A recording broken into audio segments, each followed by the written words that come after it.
cabinet is an important decision-making body of government, perhaps the most important. And every president is required by the Constitution to compose a cabinet. And that cabinet, once composed, must begin regular meetings to fashion out policy and determine the direction of governance. So, as a first requirement, President Mahama has composed his cabinet. And as you may be aware, the constitutional requirement is that cabinet must be made up of 19 ministers. And so the first point of business is to put together this body of 19 ministers, chaired by the president himself. And I would proceed to announce the names of the 19 ministers who form the cabinet. First on the list is the Minister for Finance, the Minister for the Interior, Minister for Health, Minister for Defense, the Attorney General and Minister for Justice, the Minister for Energy and Green Transition, the Minister for Education, the Minister for Trade, Agribusiness and Industry, Minister for Lands and Natural Resources, Minister for Foreign Affairs, Minister for Food and Agriculture, Minister for Communication, Digital Technology and Innovations, the Minister for Roads and Highways, Minister for Environment, Science and Technology, Minister for Works, Housing and Water Resources, Minister for Local Government, Chieftaincy and Religious Affairs, Minister for Gender, Children and Social Protection, Minister for Transport, Minister for Labor, Jobs and Employment. So these are the 19 ministers who form cabinet together with the president. Now, apart from these 19 ministers, other ministers are made to attend. And so you find that the description for that would be in attendance. So the following ministers were in attendance at cabinet today.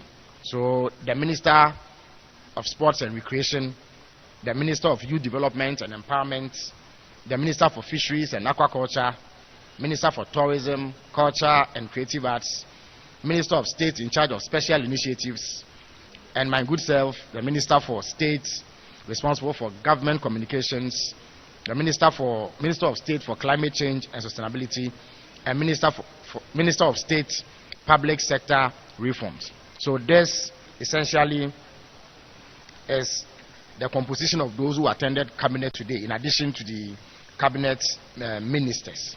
Now, today's session primarily was to introduce cabinet and ensure that people have a handle on what exactly the expectation is of them in cabinet. The ground rules were set out, and important briefings on matters relating to governance took place. There were a number of briefings. The first, of course, as should be expected, was a briefing on security, the state of security in the country. So the Minister for the Interior, the Minister for Defense, and the National Security Coordinator took turns to brief cabinet on the security situation in the country. And the general view emanating from the briefing was that Ghana's security was strong, we are a safe country, and people are free to go about their normal activities without let or hindrance, and whatever threats exist, our security agencies have the capacity to deal with. So Ghana was declared safe from the briefings that were made at cabinet today.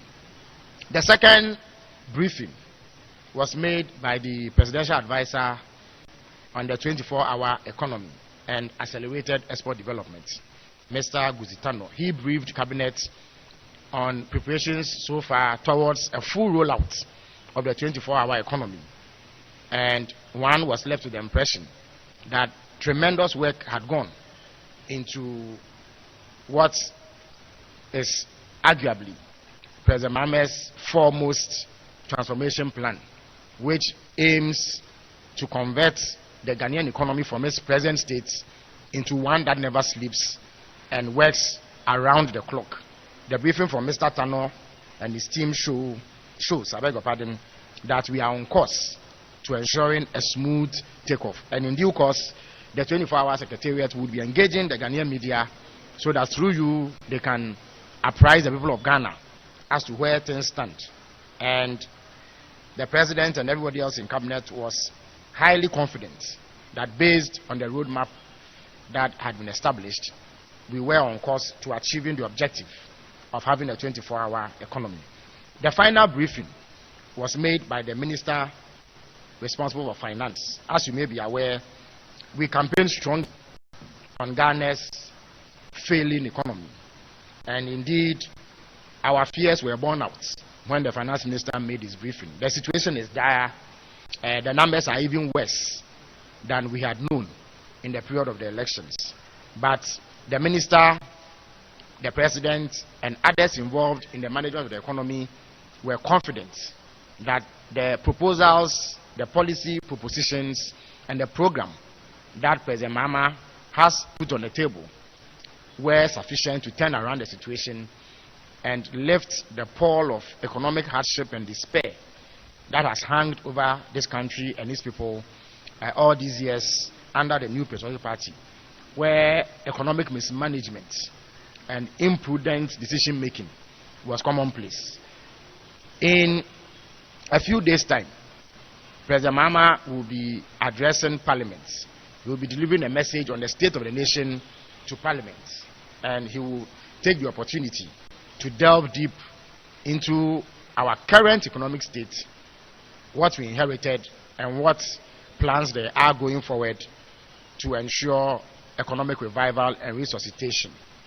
A few days after that, the National Economic Dialogue will take place from the 3rd to 4th March, and there too, various stakeholders in our economy, drawn from academia, civil society organizations, public servants, public officials, and other interested parties in the Ghanaian economy will meet to deliberate on the state of affairs. And there too, further insights will be shared on the state of the economy and how we can collectively achieve consensus on the steps that need to be taken to ensure that we get out of the situation and are on the road to rapid economic growth and development.